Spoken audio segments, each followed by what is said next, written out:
इस वीडियो के अंदर हम लोग डिस्कस करने वाले हैं ITR for the army and the defence person for the assessment year 25-26। जी हाँ, एक आर्मी पर्सन को अपनी इनकम टैक्स रिटर्न फॉर्म 16 के थ्रू कैसे फिलअप करनी है, इवन अगर सैलरी स्लिप भी है तो उसके थ्रू कैसे प्रोसीड कर सकते हैं, क्या क्या रिक्वायर्ड डॉक्यूमेंट्स चाहिए होते हैं, न्यू वर्सेस ओल्ड टैक्सेस में कैसे आपको सेलेक्ट करना है, कौन सा फॉर्म आपको रिक्वायर्ड होगा, आईटीआर 1 फाइल करना है, 2 फाइल करना है, 4 फाइल करना है, 3 फाइल करना है, पूरा स्टेप बाय स्टेप पूरा प्रोसेस बताऊंगा डिटेल के अंदर।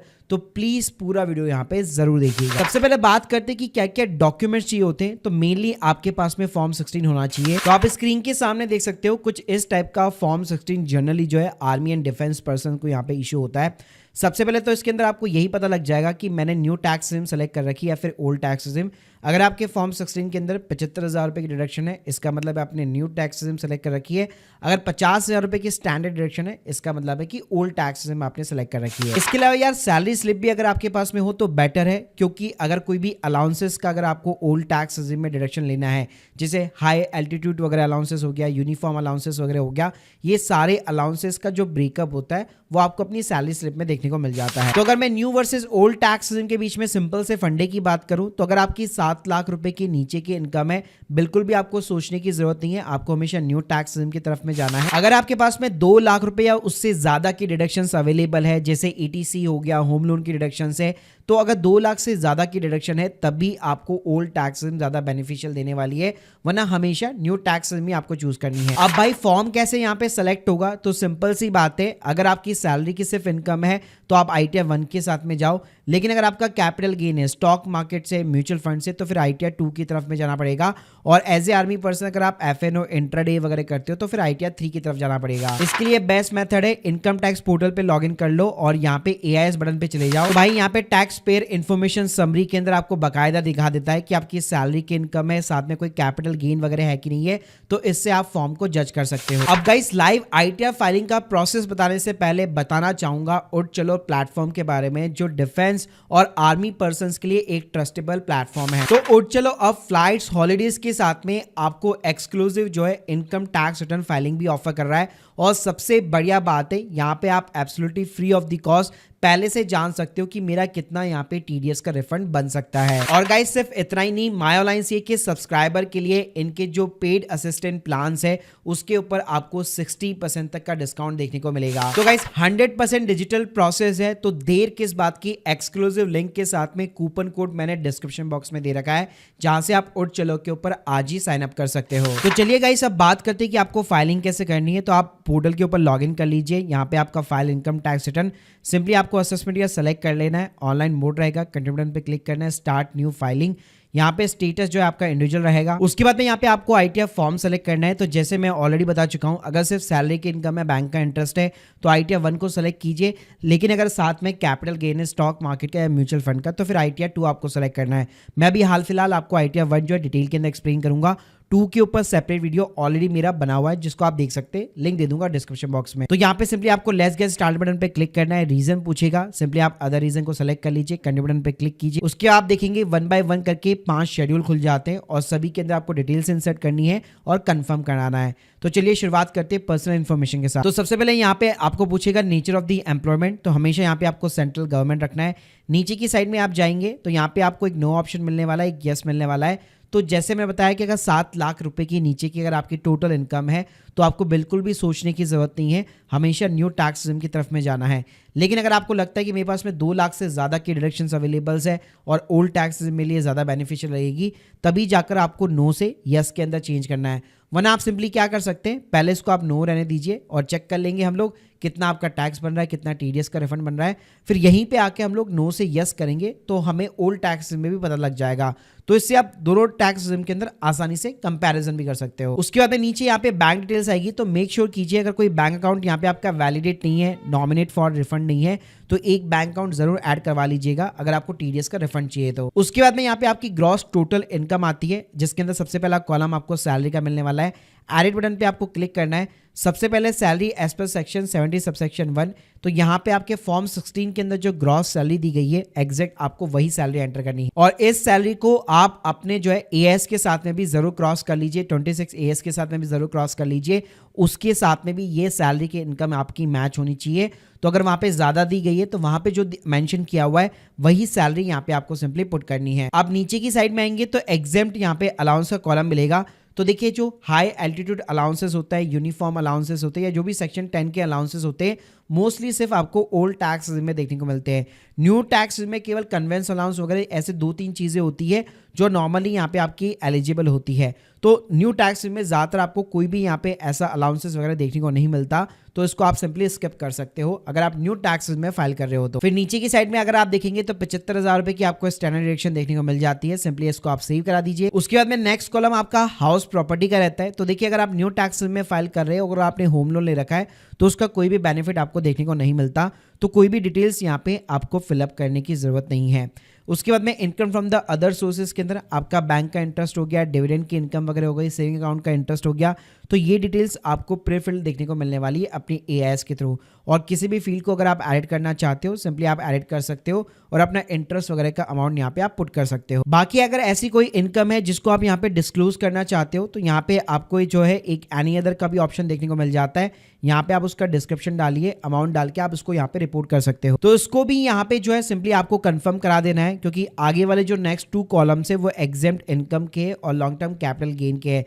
तो अगर आपका 1,25,000 के नीचे लॉन्ग टर्म कैपिटल गेन है तभी ये सेक्शन रिलेवेंट है, वरना बेटर होगा कि आप ITR 2 फाइल कीजिए।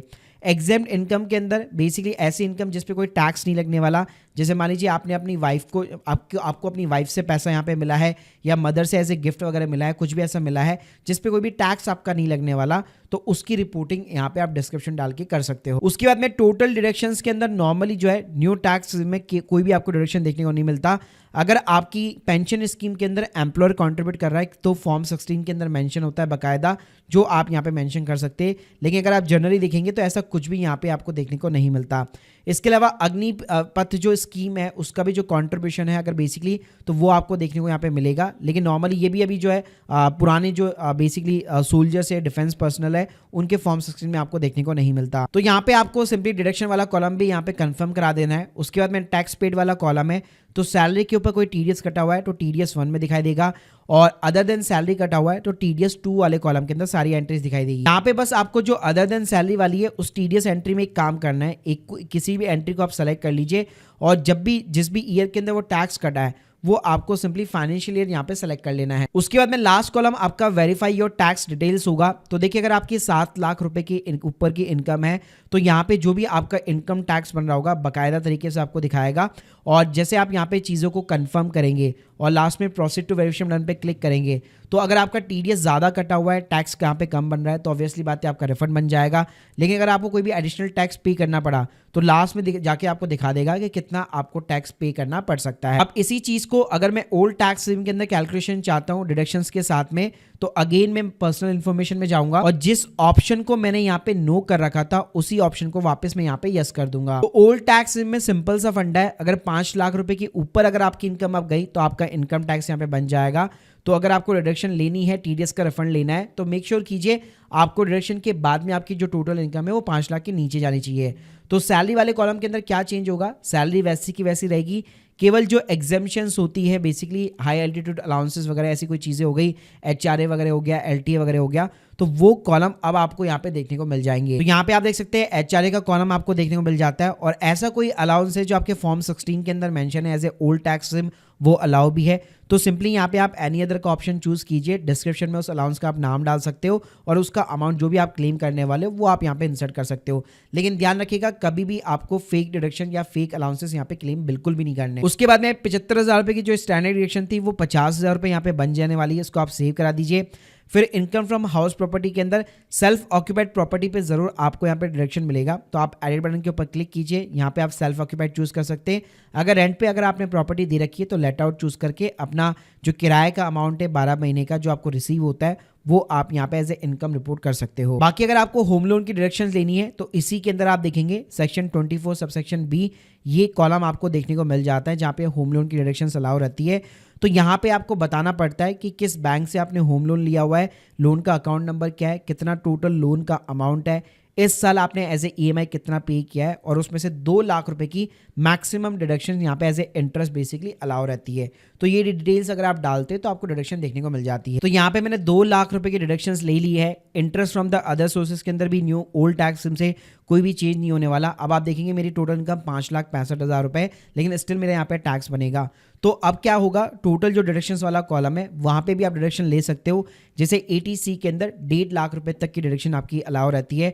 तो आपका AGIF के अंदर जो कंट्रीब्यूशन होता है वो सारी चीज़ें आप ले सकते हो। तो इस साल जो है आपको बकायदा यहाँ पे ब्रेकअप देना पड़ेगा। जैसे मान लीजिए 60,000 मेरा AGIF के अंदर कंट्रीब्यूशन होता है, तो यहाँ पे जो है आपको एक एक करके जो है पूरा डिटेल देना पड़ेगा पॉलिसी नंबर के साथ में। अगर पॉलिसी नंबर नहीं है तो एज पर फॉर्म 16 आप यहाँ पे मेंशन कर सकते हो। तो ऐसे एक एक करके आपको पूरा 1.5 लाख रुपए का ब्रेकअप वैल्यू यहाँ पे प्रोवाइड करना है। तो यहाँ पे 1.5 लाख रुपए की डिडक्शन लेने के बाद में यहाँ पे आप अगर 80G के अंदर डिडक्शन लेना, 80D के अंदर अगर आप डिडक्शन लेना चाहते हो, स्पेशली हेल्थ इंश्योरेंस से रिलेटेड जहाँ पे मेडिकल एक्सपेंडिचर आपके पेरेंट्स वगैरह के भी एज ए सीनियर सिटीजन, तो वो आप ले सकते हो। लेकिन नॉर्मली जो आर्मी पर्सनल्स होते हैं उनको यहाँ पे गवर्नमेंट की तरफ से रिम्बर्समेंट वगैरह मतलब सर्विसेज वगैरह देखने को मिल जाती है, तो मोस्टली ये चीज़ें एप्लीकेबल नहीं होती है। तो यहाँ पे मैं सिंपली कंफर्म करा दूंगा जो भी डिडक्शन है वो आप ले सकते हो। टैक्स पेड का कॉलम भी यहाँ पे सेम रहेगा, उसके अंदर कोई चेंजेस नहीं रहेगा।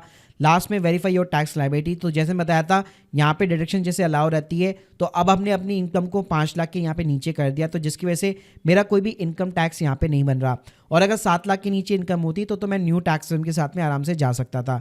तो यहाँ पे अब आप देखेंगे जो भी मेरा रिफंड वगैरह बन रहा होगा वो मेरे को बता देगा, और इस तरह से आप न्यू वर्सेस ओल्ड टैक्सेस में आराम से कंपैरिजन कर सकते हो। अब कुछ नहीं करना, आपको प्रीव्यू एंड सबमिट बटन पे क्लिक करना है। यहाँ पे सिंपली आपको अपना प्लेस डालना है, प्रोसीड टू वेरिफिकेशन बटन पे क्लिक करना है। कोई एरर होगा तो बता देगा, सिंपली प्रीव्यू कीजिए, PDF को आप डाउनलोड कर सकते हो। और लास्ट में जैसे आपका वैलिडेशन सक्सेसफुल हो जाता है उसके बाद में सिंपली एक आधार OTP डालो और आप अपनी इनकम टैक्स रिटर्न को यहाँ पे आप सबमिट कर सकते हो। तो गाइस ये था पूरा प्रोसीजर यहाँ पे एज ए डिफेंस पर्सन यहाँ पे ITR फाइलिंग करने का।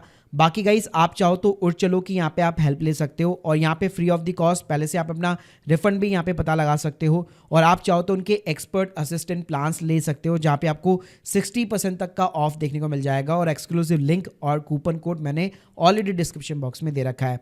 बाकी अगर आप लोग के कोई भी डाउट्स है कमेंट बॉक्स में जरूर बताइए। Thank you guys, thank you very much.